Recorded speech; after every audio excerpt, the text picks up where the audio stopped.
Hi, Jazzy. Here's another storybook that I thought that you would enjoy.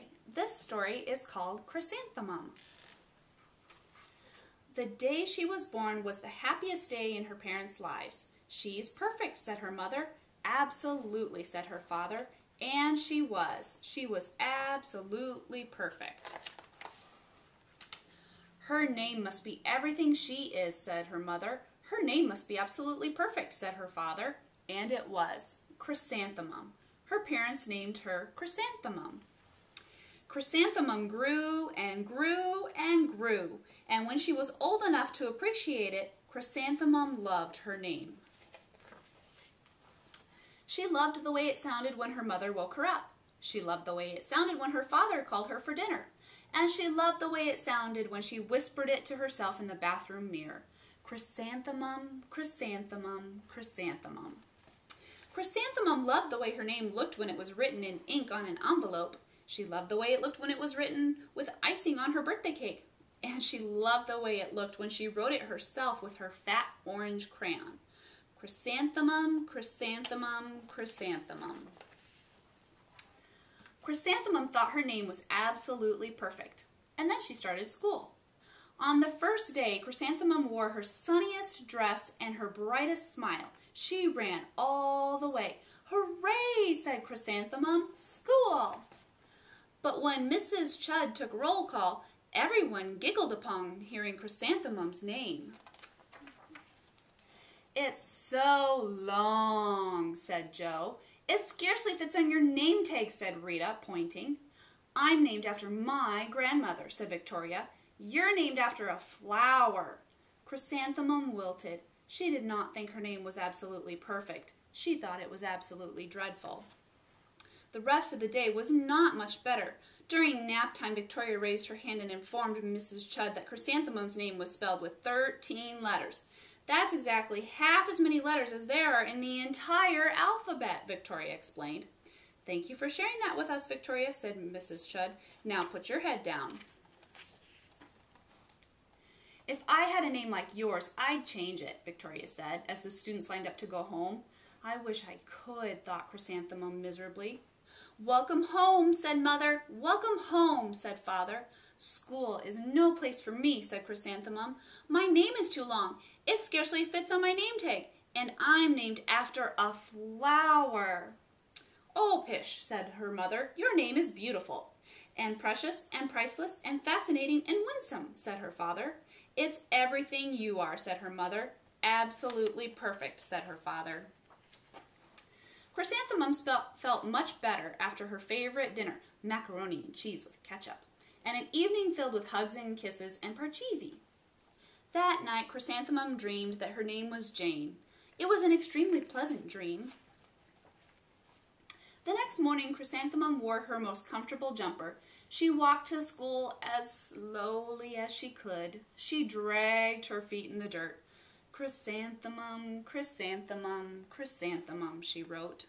She even looks like a flower, said Victoria as Chrysanthemum entered the playground. Let's pick her, said Rita, pointing. Let's smell her, said Joe.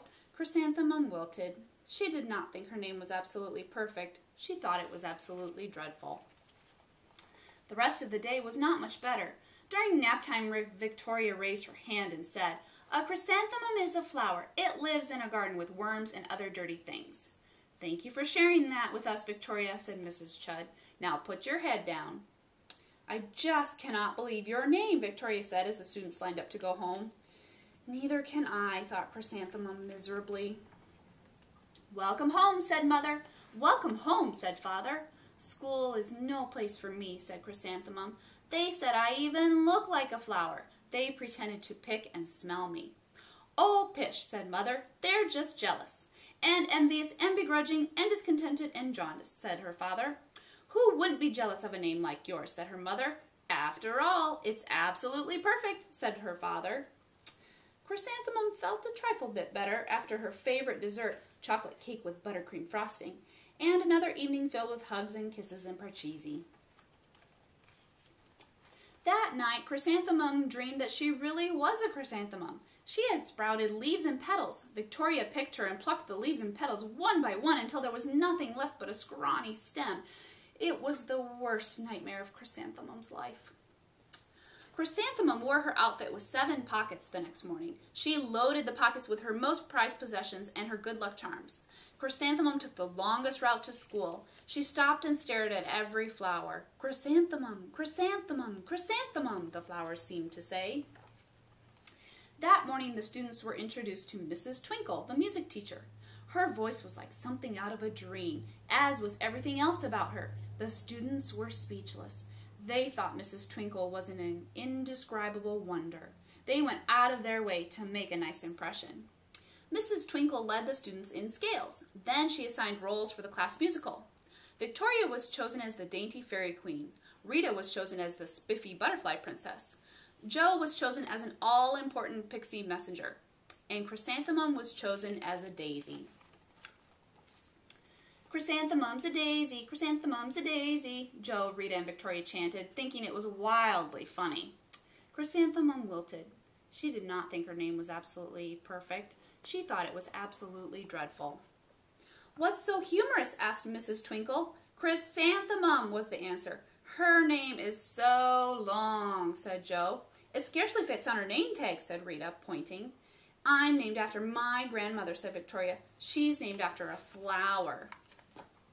My name is long, said Mrs. Twinkle. It is, said Jo.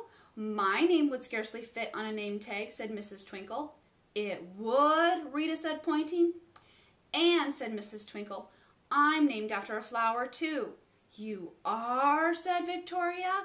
Yes, said Mrs. Twinkle. My name is Delphinium. Delphinium Twinkle. And if my baby is a girl, I'm considering Chrysanthemum as a name. I think it's absolutely perfect. Chrysanthemum could scarcely believe her ears. She blushed, she beamed, she bloomed. Chrysanthemum, chrysanthemum, chrysanthemum. Jo, Rita, and Victoria looked at Chrysanthemum longingly. Call me Marigold, said Jo. I'm Carnation, said Rita, pointing. My name is Lily of the Valley, said Victoria. Chrysanthemum did not think her name was absolutely perfect. She knew it. Overall, the class musical was a huge success. Chrysanthemum was absolutely perfect as a daisy. Victoria only made one mistake. She completely forgot her lines as the dainty fairy queen. Chrysanthemum thought it was wildly funny, and she giggled throughout the entire dance of the flowers. Eventually, Mrs. Twinkle gave birth to a healthy baby girl, and of course, she named her Chrysanthemum. I hope you enjoyed this story, Jazzy.